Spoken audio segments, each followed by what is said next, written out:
ça y est, c'est la dernière ligne droite de cette matinale. Nous sommes ensemble jusqu'à 9h et d'ici là, nous sommes à 5 semaines de Noël. Et nous allons donc parler sapin. Pendant longtemps, la Vendée n'a compté qu'un seul producteur de sapins. Ils sont 2 maintenant. Et vous allez voir que c'est une production qui demande logiquement beaucoup de patience. Dans le plus de l'info, tout à l'heure, nous allons nous intéresser aux incivilités qui se multiplient à l'encontre des élus. C'est une réalité, notamment à l'encontre des maires. Plus de 1200 faits relevés l'an passé en France. La gendarmerie propose donc aux collectivités une formation pour apprendre à bien réagir. Et puis notre coup de fil à la presse du jour nous mènera à parler du lien entre le marché très tendu de l'immobilier en Vendée et les difficultés de recrutement. Ce sera avec Olivia Bassi qui est journaliste pour l'Informateur judiciaire en Vendée. Mais avant tout ça, la météo et vous avez peut-être ouvert les volets. Beaucoup de brouillard ce matin. Et le reste de la matinée sera un petit peu à l'image du lever, des nuages sur l'ensemble du territoire. Donc une matinée très couverte, un mercure compris entre 5 et 7 degrés. Cet après-midi, ça va se dégager un petit peu. Cette couverture nuageuse va devenir moins épaisse. Elle va même complètement se dissiper sur la côte qui aura droit à un beau soleil. Dans les terres, il y aura à minima, c'est promis, de belles éclaircies. Et puis la bonne nouvelle, il suffit de se projeter un tout petit peu, c'est que nous devrions avoir un très beau samedi. Regardons à présent les horaires de marée du jour. Marée pour une mer qui est annoncée comme peu agitée aujourd'hui. Alors la basse mer, c'est dans 1h30, un petit peu après la matinale. Et avec les coefficients, nous allons repasser au-dessus de la barre des 70. Vous voyez, on sera plutôt à 80 et 81, ce qui va nous permettre d'avoir autour d'1 heure avant et après cette fameuse basse mer pour aller traverser le Gois si l'envie vous prend. Terminons ces informations pratiques du jeudi avec la carte des marchés. Vous pouvez faire votre choix du jeudi. Le jeudi, c'est direction les Halles de Pouzauges, par exemple, juste à côté de la mairie. Les commerçants vous y attendent le matin de 8h à 13h. Voilà pour les informations pratiques de ce jeudi matin. Nous souhaitons une bonne fête aux Audes, on en connaît tous une. On passe au journal maintenant.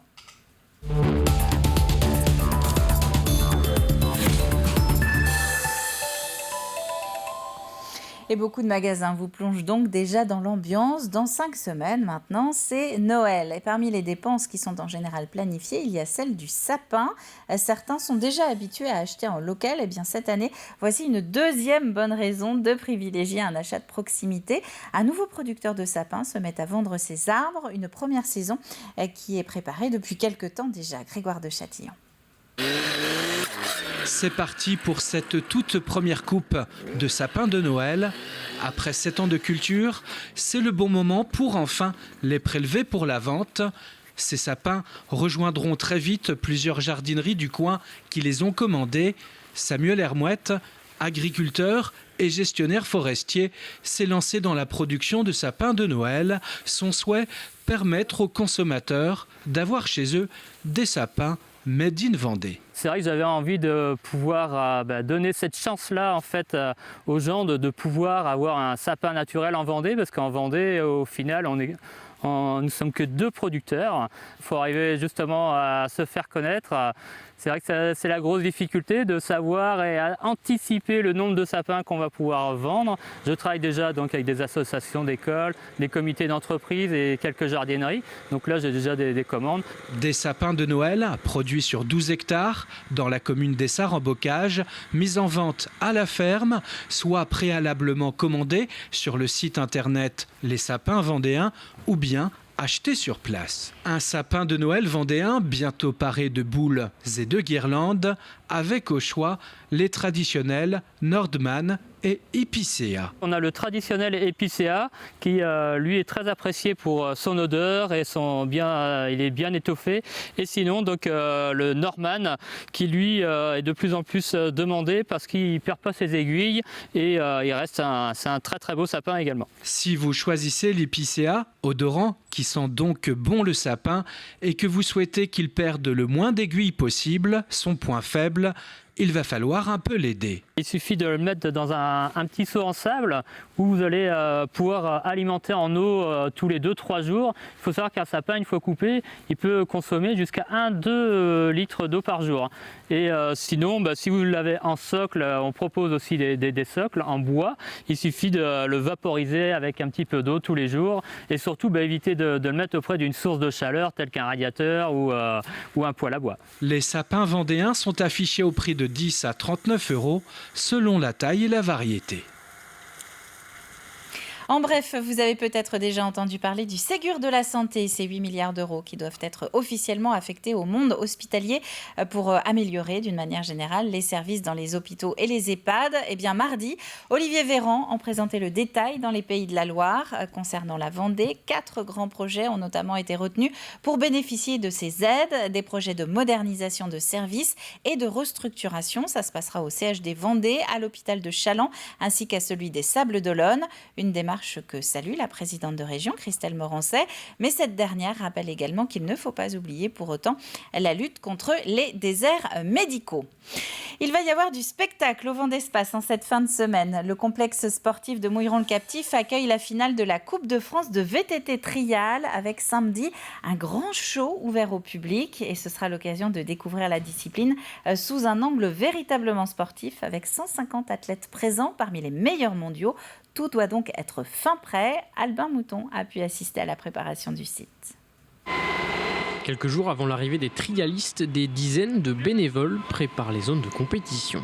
Donc là, on est en train d'aménager sur la droite la zone de tronc, et on est en train de les placer. Où je suis, ça sera la zone mer. À ma gauche, là, on est en train de placer dans tous les éléments qui sera une zone béton. Voilà. Au fond, on aura donc une zone rocher. Derrière moi, il y aura une zone tourée palette. Voilà. Et de l'autre côté, pour finaliser, ça sera une zone donc, avec des caisses du verger de Vendée qui servent à ramasser les fruits, à récolter les fruits. Le tout en seulement 3 jours. On a un timing de fou parce que vous imaginez qu'il faut ramener des éléments quand même qui sont très très gros, très très lourds. Et donc il faut rentrer dans le Vendespace avec des gros camions, décharger les troncs, les placer.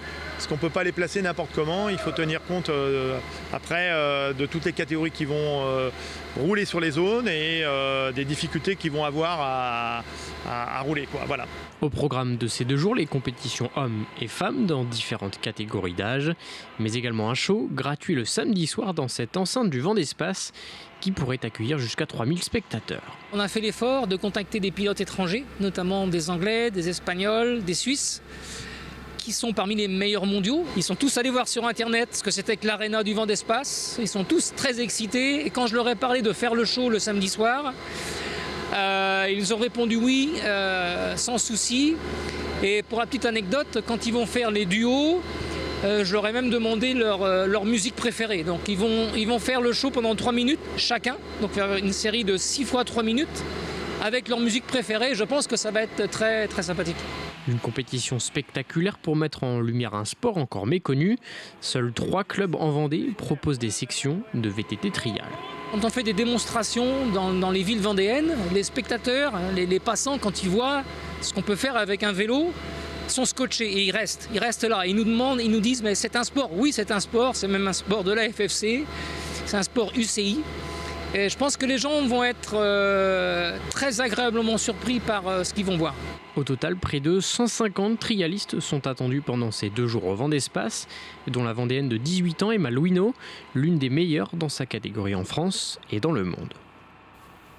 Un petit passage par La Roche-sur-Yon maintenant avec cette récompense que la ville vient de recevoir. Elle remporte le concours de la capitale française de la biodiversité, un concours qui existe depuis 10 ans maintenant et qui vient récompenser les actions des collectivités en faveur de l'environnement. Avec ce titre, La Roche-sur-Yon devient la 10e capitale française de la biodiversité et succède à la métropole de Lyon. Des images de la nouvelle gendarmerie de Chaillé-les-Marais également. Les nouveaux locaux viennent d'être inaugurés depuis octobre 2020. Des travaux de réhabilitation y étaient menés dans ces bâtiments. Une opération de plus de 400 000 € financée par le conseil départemental, la région, l'État et le SIDEV. Une remise au goût du jour pour réduire notamment l'impact environnemental de la construction. La rénovation de la gendarmerie s'inscrit dans un plan beaucoup plus global puisque nous avons choisi de travailler sur un plan climat air, énergie territoriale qui va nous amener à étudier tous nos bâtiments et bien sûr à les réhabiliter. En grosse réhabilitation, c'est la première très très importante. Alors, on a travaillé tout le volet énergétique bien sûr.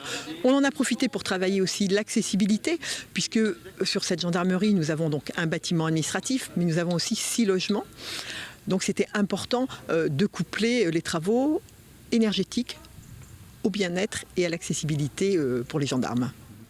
Un anniversaire à présent, celui des Jaulnières. Le marché alimentaire du dimanche de ce quartier lyonnais vient de fêter ses 35 ans, 3 décennies et demie, qui ont été l'occasion d'organiser quelques animations, vous le voyez sur ces images, mais aussi d'aller à la rencontre de ceux qui fréquentent et qui font vivre les étals de ce marché depuis plusieurs années. On a une clientèle vraiment fidèle qui vient, on recroise toujours les mêmes, de toute façon tous les dimanches matins. Après on va pas se mentir, c'est sûr que les grandes surfaces nous font de l'ombre, c'est normal.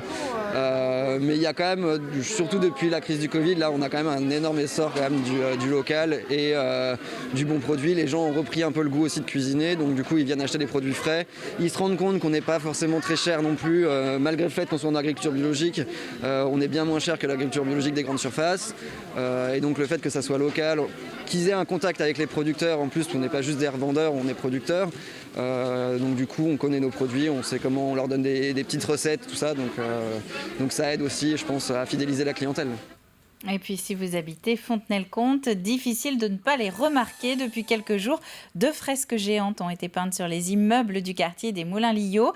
Un travail des artistes Wide et Smoka du collectif nantais Sans Pression à la demande de l'association Armulette. Un travail participatif puisque ce sont les habitants du quartier qui ont choisi cet été les œuvres qui allaient être peintes. De quoi mettre un petit peu de liant dans les échanges entre les habitants de ces immeubles. Il y a des gens qui viennent tous les jours, qui sont venus absolument tous les jours, discuter avec les artistes, voir où ça en était. Alors, il y a des gens qui sont beaucoup plus timides et qui vont regarder de loin, mais alors, c'est très intéressant à observer effectivement. Il y a ceux qui habitent en face et qui viennent, invitent des amis, passent alors toutes les heures de la journée, et même le soir, même quand il fait nuit, on a vu des gens qui étaient là. Et c'est vraiment très très sympathique parce que ça nourrit aussi des échanges. Il y a même des gens qui prennent des photos des immeubles en haut et qui nous les envoient par mail pour qu'on puisse nourrir aussi nous notre album photo de toute cette création. Donc c'est vraiment chouette. Voilà pour l'actualité générale de ce jeudi matin. Nous allons maintenant passer au bulletin météo avec les informations de Juliette. C'est l'heure de la météo avec Kia Littoral Vendée Automobile, Chaland, La Roche-sur-Yon et les Sables d'Olonne. Bonjour à toutes et à tous, le temps gris se poursuit en Vendée, mais des éclaircies parviennent tout de même à se former pour au final nous donner un grand soleil pour le reste de la semaine. Enfin, il devrait vite s'en aller puisque dimanche les nuages devraient revenir. Mais regardons tout d'abord ce jeudi 18 novembre, dans la matinée de nombreux nuages circulent et attention, des brouillards sont possibles. Il fera un petit peu plus froid aussi avec 5 degrés à Montaigu-Vendée, 6 à La Roche-sur-Yon, 7 au Sables d'Olonne et jusqu'à 10 à l'Île-Dieu. Les éclaircies sont beaucoup plus présentes en seconde partie de journée. Côté Mercure, comptons 12 degrés en moyenne dans les terres avec un maximum de 13 degrés à Fontenay-le-Comte, 13 aussi en bord de mer et 12 sur les îles. Et que nous réserve cette fin de semaine alors? Regardons justement ce vendredi où le soleil réapparaît dès le réveil pour nous éclairer toute la journée en Vendée. Le Mercure ne se réchauffe que très peu, cependant notons 1 degré de plus seulement l'après-midi en comparaison de la veille. Samedi, le week-end débute sous les meilleurs auspices avec un ciel bleu sans aucun nuage et un soleil éclatant. Le thermomètre affiche 5 minimum au réveil et 13 au plus chaud. Enfin dimanche, le beau temps aura été de courte durée puisque les nuages se développent en cette fin de semaine et deviennent même plus conséquents dans l'après-midi. Les températures sont comprises entre 5 et 12 degrés. Revenons dès maintenant à ce jeudi 18 novembre. Le soleil se lèvera à 8h13 et se couchera à 17h28. Nous fêterons les Audes et la mer sera peu agitée. Coefficient de marée de 80 et 81 au Sables d'Olonne. Très beau jeudi à toutes et à tous et à très vite sur TV Vendée pour un nouveau bulletin météo.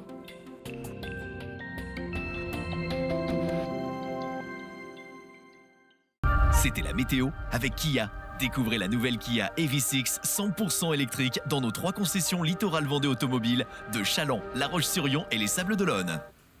Merci Juliette, il est maintenant 9h moins le quart, vous êtes bien sur le plateau de la matinale, c'est le moment de revenir sur notre plus de l'info, 3 minutes, vous le savez, pour approfondir un sujet qui a été abordé ces dernières semaines. Et nous allons reparler ce matin des incivilités envers les maires. Vous vous souvenez peut-être de ce reportage qui avait été diffusé dans les différents journaux de TV Vendée. L'association des maires de Vendée a proposé avec la gendarmerie il y a quelque temps une formation destinée aux élus pour apprendre à faire face aux agressions. Plus de 1200 cas avaient été relevés l'an dernier en France. Regardez.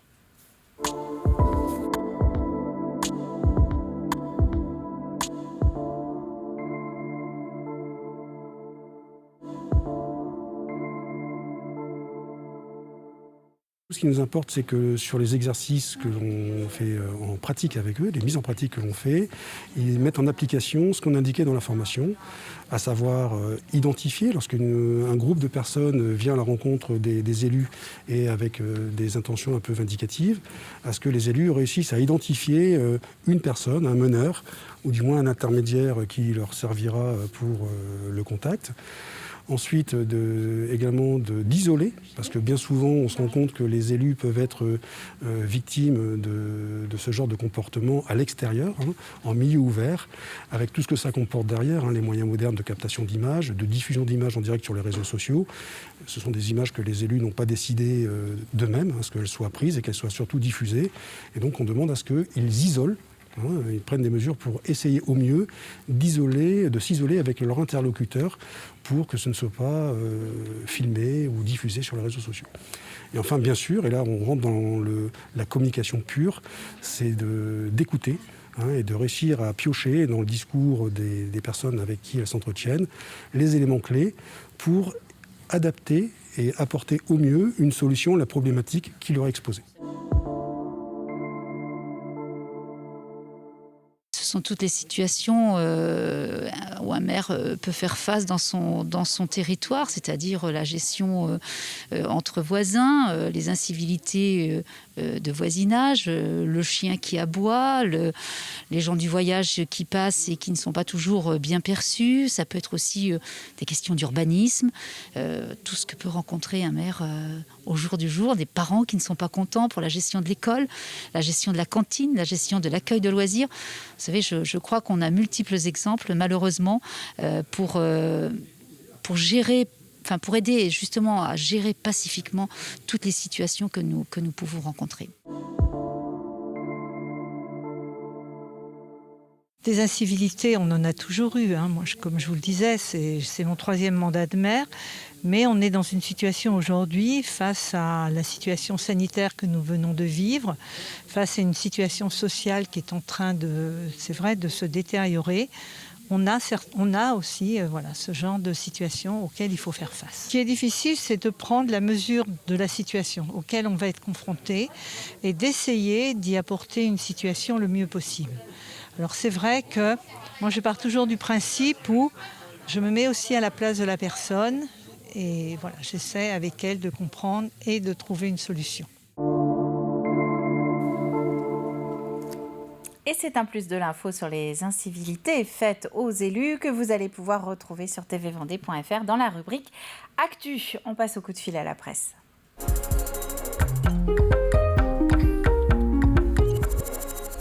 Et c'est un appel à une consoeur vendéenne aujourd'hui. En l'occurrence, Olivia Bassi travaille pour l'Informateur judiciaire et elle vient de sortir un article qui confirme bien le lien qui existe entre les difficultés de recrutement en Vendée et le marché de l'immobilier très tendu dans le département. Écoutez. Il y a un lien entre les deux puisque les emplois non pourvus en Vendée sont pour beaucoup la conséquence du fait qu'il n'y a pas de logement pour les salariés.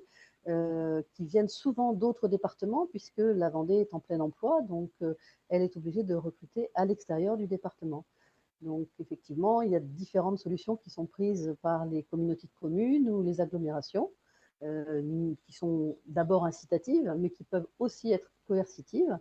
Par exemple, les Sables d'Olonne ont abondé la rénovation de logements, comme le Pays de Mortagne aux Herbiers, par exemple, pour rénover les logements, incitant les propriétaires à les remettre sur le marché du locatif. puisque pour l'instant, effectivement, ils réservent plutôt leurs logements vacants aux touristes, donc aux herbiers pour le Puy du Fou et sur la côte, bien sûr, aux familles et aux touristes qui viendraient l'été. Oui, il y a également des solutions innovantes qui sont proposées, comme ce qui va être fait donc, à la Chambéry, où un programme de 30 logements d'appartements T2 et T3 vont être édifiés, ou des maisons sur une zone d'activité qui pourront être déplacés, c'est-à-dire que c'est des logements temporaires, le temps que les communautés de communes, les agglos puissent proposer et construire des logements, et ce qui sera des maisons préfabriquées qui seront apportées là provisoirement pendant 3 à 5 ans, le temps que des logements puissent être construits sur des programmes plus longs en termes de durée. Ce sont des solutions. Est-ce que ce sont des solutions suffisantes? Pour l'instant, ils sont preneurs de toutes les solutions. Je sais qu'il y a aussi des dirigeants de groupes qui peuvent réfléchir, comme on faisait avant, à des logements pour leurs salariés. Donc peut-être qu'on va revenir à des logements ouvriers, alors entre guillemets, puisque c'est plutôt les cadres que ça concerne, mais il pourrait y avoir aussi des programmes dans lesquels les sociétés elles-mêmes s'investissent. Et c'est un article à retrouver sur le site internet de l'informateur judiciaire. Quant à la chronique, vous pouvez évidemment la retrouver sur tvvendée.fr dans la rubrique La Matinale. On passe à l'extrait du jour.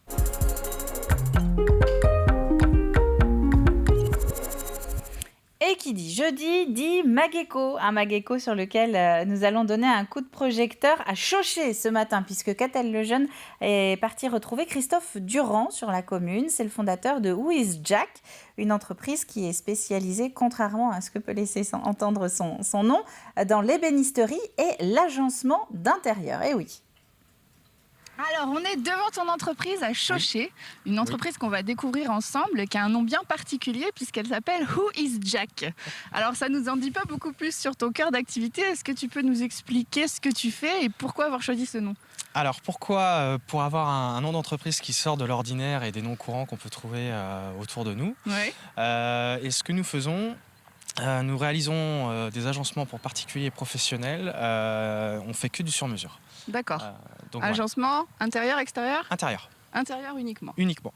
Ok. Alors, donc tu travailles avec une équipe. Vous êtes combien là ? Nous sommes 7. J'ai une assistante avec moi au bureau, une équipe de 4 salariés dans l'atelier et un poseur. D'accord. Et c'est toi qui as créé cette entreprise ? Tout à fait. Ta première entreprise ? Oui. Alors pourquoi avoir voulu se lancer ? Comment ça s'est fait ? Ça s'est fait que j'étais dans une autre entreprise avant, un poste qui me convenait tout à fait, mais j'avais envie d'évoluer, envie d'avancer. Et je suis tombé sur une opportunité de louer un atelier avec des machines qui étaient déjà tout équipées. Donc l'opportunité de me lancer sans réel investissement financier trop important. Quelque chose de faisable et puis l'envie de se lancer sur le marché aussi, j'imagine. Tout à fait, exactement. D'être son propre gérant, de gérer ses dossiers, d'aller où on veut aller au niveau des dossiers, de faire des choses intéressantes et voilà. Un Mageco avec Catel Lejeune, consacré donc à cet agenceur ébéniste de Chauché qui sera retrouvé en intégralité à midi par exemple sur notre antenne. Vous êtes bien sur le plateau de la matinale encore un tout petit peu et c'est l'heure du rappel des titres. 2 fois plus de raisons d'acheter vraiment local cette année pour Noël puisqu'un deuxième producteur de sapins rejoint le marché en 2021, une production enracinée du côté d'Essarts-en-Bocage et que Samuel Hermouet a bichonné pendant plusieurs années avant de pouvoir la commercialiser. C'est un événement qui s'annonce spectaculaire. Ce week-end, le Vendée Space accueille la finale de la Coupe de France de VTT Trial. Samedi, un grand show est ouvert au public. 150 athlètes parmi les meilleurs mondiaux qui vont s'affronter sur un parcours d'obstacles à franchir en un minimum de temps. Une nouvelle gendarmerie également, ça c'est à Chaillé-les-Marais. Après 1 an de travaux, les locaux ont été réhabilités pour être notamment un petit peu plus en phase avec les normes environnementales. Une opération de 400 000 € financée en partie par le Conseil départemental, la région, l'État et le CIDEV. Et puis, bon anniversaire les Jaulnières. Le marché de ce quartier de La Roche-sur-Yon vient de fêter ses 35 ans d'existence, 3 décennies et demie et des clients toujours présents. 8h55 sur le plateau de la matinale sur TV Vendée. On passe au jeu.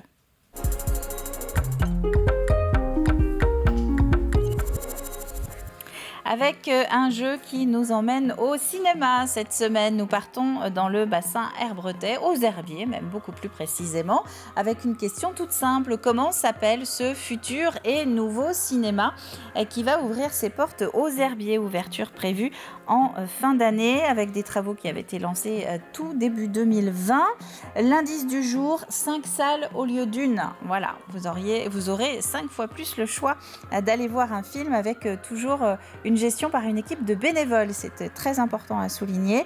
À la clé, cette semaine, il y aura 2 gagnants parmi vous et chacun repartira avec 2 entrées pour le festival Contes et Musique Éperluette. C'est du côté de Chantonnay que ça se passe. Ça fait même 20 ans que ça dure puisque c'est la 20e édition et ce sera pour la journée du dimanche 28 novembre avec le spectacle d'Éric Bouvron, Le thé sur la banquise. Vous avez jusqu'à vendredi pour envoyer votre réponse. C'est la fin de cette matinale, et oui, merci à vous de l'avoir suivi. On va se retrouver nous demain dès 7h, de bonne humeur évidemment, pour un nouveau début de journée ensemble. Très bon jeudi à tous et à demain matin.